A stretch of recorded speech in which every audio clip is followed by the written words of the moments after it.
Sorry to keep you waiting. It's okay. We're just watching somebody roll down the field. Yes. Who was that? If I had to 93. guess, if I had to guess, it was libel. Oh, okay. If I had to guess. Is that a punishment or something? What would we? If I had to guess, it was libel. Because he had probably has made a poor choice with something. Questions for Coach? That was really the biggest one I had. That was it? What was going on there? Yeah, you know, what I want our coaches to do, I want each coach to be the head coach of their position. And they should take great pride in making sure their guys are doing all the things they're supposed to do, going to class, going to treatment, whatever it may be. And we have overall rules for the program, and then each coach has a little bit of flexibility in there as well to make sure that their guys are handling their business. Going off of that, Brent Pry was on a teleconference a little while ago, 2 or 3 weeks ago, and he talked about the grading system he uses, a 0, 1, or 2 scale. Is that all across the board, or is that just linebackers? No, it's Can you expand on that a little bit? Yeah, it's across the board. That's kind of how we grade. So on Sundays, we'll get in there. Typically, everybody should have the film graded on their own. And then we come in, and I watch it with the defense at 10 a.m., then I watch it with the offense at 11 a.m., and then we watch it special teams at 12:30. So what happens a lot of times is your grades are pretty much done, but like anything, once you watch something the second time, you might find some other things like that. And a 0 for us is you didn't get the job done. We can't win with what you did on that play. A 1 is you got the job done, but we would have liked maybe for your technique or your execution to be a little bit better. And then a 2 is a clinic tape. This is exactly how I'd want it done. I could show a younger player, this is how it is. And then we average that, obviously, whatever the grade is. And then each coach, depending on what position is and typically how far you are from the ball, affects what would be considered a winning grade at that position. Special teams as well? Yes, sir. And when you say far from the ball, it's like where the play ends Yeah, up. what I'm saying is if you're an offensive guard and there's not a play that you're ever going to have off, your grade's probably going to need to be a little bit, your grade can be a little bit lower and still be considered a winning grade. If you're a corner on the backside of the play and 15 runs were just away from you and you're just running the backside, it's a lot easier to get a 2 on that grade than it would be a guard that's in there battling every single play. Does that make sense? So there could be a different grading scale by position on what is considered a winning grade, if that makes sense. And then there's also, the defense does a production grade as well. So basically, you know, how many plays did you make? Tackles, interception, batted the ball down, those types of things. James, you guys are about a third of the way through the season. Where are you conditioning-wise and that sort of thing, given some of the travel challenges and different things that you've had to really deal with? I think we're in really good position. I actually would say we've modified it. We've always tried to say that we're going to get our running in during practice, but then we typically would condition after practice as well, and we're not doing that. You know, I really want to get that conditioning during practice, be out here on the field and maximize, rather than using the time for conditioning, use it for running plays, and do it with a really good tempo and get it done that way. And then the only way we'll run is at the end of practice, basically putting pressure on the kickers, punter, kickers, things like that we'll do. You know, I think we're in pretty good shape. I think the weather in this part of the country helps as well. Is there a reason that it sounds like you've done things a little differently than in the past? Is there a reason for that? Or I think it's a combination of things. I think it's a little bit of our numbers and depth, but I would say more than that, to be honest with you. It's just 4 years experience and kind of looking back at some things that I thought we needed to at least evaluate and make some adjustments possibly. You said last week the linemen were hesitant to be the first one to make the call. Have you seen more of that these last couple of weeks out of practice? Has Coach Hand seen more of that? And how do you think they did on Saturday? Yeah, I think we're making strides there. There's no doubt. I think it's another example of leadership. You know, no different than you know what they're doing in the locker room or on campus or out on Saturday night. You know, you're going to have to make the call. You got to be willing to speak up and say something in front of the group, and that call is going to affect all the way down the line. So if you make a call and that affects the tight end and the tackle working to the Sam linebacker, now that tells the guard and the center what they're doing to the Mike linebacker. Does that make sense? And how they're working together, and then the backside guard and tackle to the Will linebacker. So it's coordinated. So if he doesn't make that call, now these guys may be working to the Sam, and then it throws everybody off. Now we got 2 double teams working to the same linebacker. Does that make sense? So it's those things that we're trying to kind of get coordinated, everybody on the same page. Hey James, at previous institutions, what have you done in the off week traditionally? That's a good way to ask the question. That's a good way to answer it. Or saying maybe I'm not going to answer that question. I got no problem answering that question, but the problem is I haven't gone over that with the players yet, and I want them to kind of understand the schedule first before I kind of put it out on the with the media.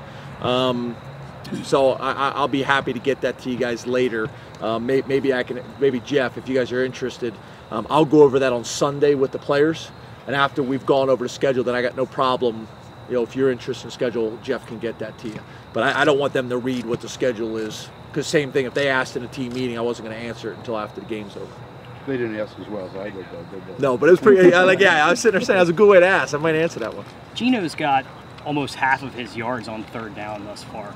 What do you think it is about his playing style that enables him to get that separation on those plays and maybe kind of have that trust with Christian for him to look for him on those plays where you need big yards? What's funny is I wouldn't necessarily say he gets separation. The thing that he has, he's got really strong hands, and he doesn't go down easy. And he doesn't go down easy, so he's able to drag people for yardage, or a lot of times he's able to break free.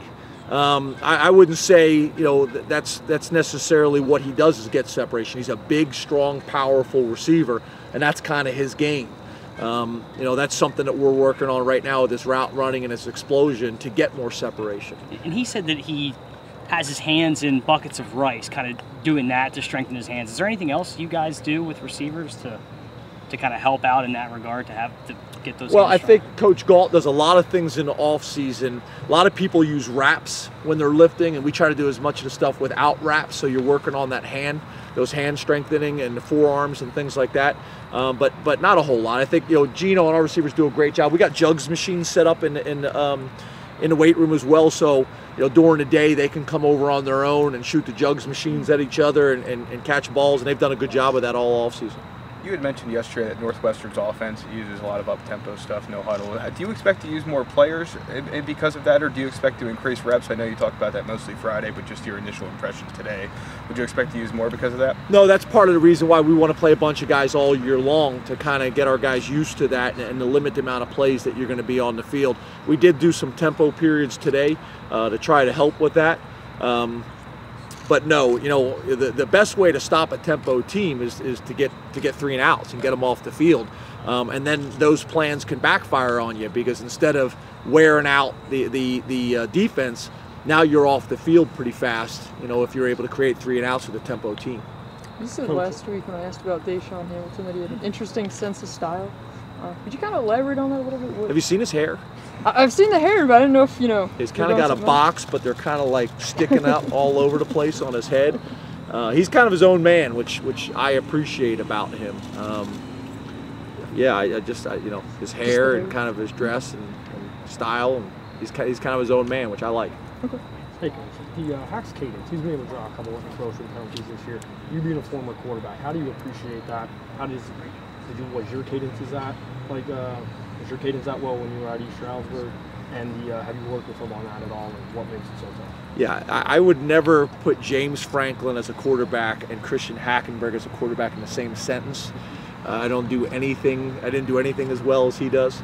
I think that's one of those things that I would say that to the average fan, it goes unnoticed, the value in keeping the defense off balance in terms of using different cadences. And the other thing that we do a lot with our cadences is trying to get the defense to show where the pressure may be coming from, is the other reason why we changed to cadence up. Hey James, I'm dominating, but you like that. Besides Urban, coming in the league, did you know any of the other head coaches at all? Have you had a chance, 1 or 2 coaches meetings, get to know any of the guys? Yeah, like a lot of professions, just like your guys' profession, I knew most of them already. Some better than others, but most of the guys, I knew to a degree. Coaches conventions, kind of coming up through the ranks. You got buddies that have worked on their staffs. You got to know them that way. But I've known most of them to some degree. Pat too? Yeah, actually, Pat was a GA at Maryland right before I was there, and then Bob Hefner is their Superbacks coach, me and Bob were together at the University of Maryland when I was with Ron Vanderlinden. Bob was the offensive coordinator there, so there's a lot of ties. So I've known Fitz for a long time. Coach, over the last 9 months, I mean, this is more of an off-field question just for you. How would you, taking a step back, evaluate the way you and your family have transitioned to where you guys are now? I mean, we see your wife and your kids out there before every game, and how's that? And after the game too, how's that transition been for you guys? It's been good. Our kids love school. They're doing really well there. We just moved into our house yesterday. I wouldn't say we're settled, but we did just move in, so that's been helpful. I would say, give us another month or two, but I know our kids, they love it here. The schools have been great. We got a really close staff, and I think that's one of the things you guys have heard me mention before. The fact that 15 of us came together, it's not just the coaches that get the support. Our wives support one another. Our kids are all friends. So I think that really was helpful. And then you got Terry, who's very familiar with Penn State. So I think all those things have been really, really helpful. What was it like getting into the house finally after all those months of living apart and then living in hotels and offices and everything else? Yeah, it's been great and it's been good, but there's still boxes everywhere. So, I wouldn't say we're kind of moved in yet. There's still construction going on, so it's nice to kind of walk into your own door, but I wouldn't say it's anything that you'd be comfortable with. There's no couch to sit down on yet.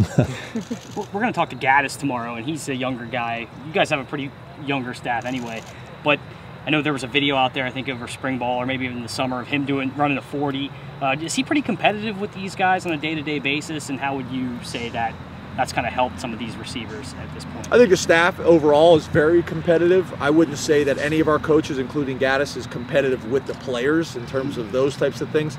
That was more a guy who played in the NFL that we thought couldn't run under a 5.0, and he was saying he could still run a 4.5, and we were questioning it. It's like a 4.9, wasn't it? Or No, he ran pretty good. I think he ran high 4.5 or something like that. He ran pretty good, which kind of surprised me. But that's just the staff kind of having fun and egging each other on, and not trying to give him any credit for his cup of coffee he had in the NFL.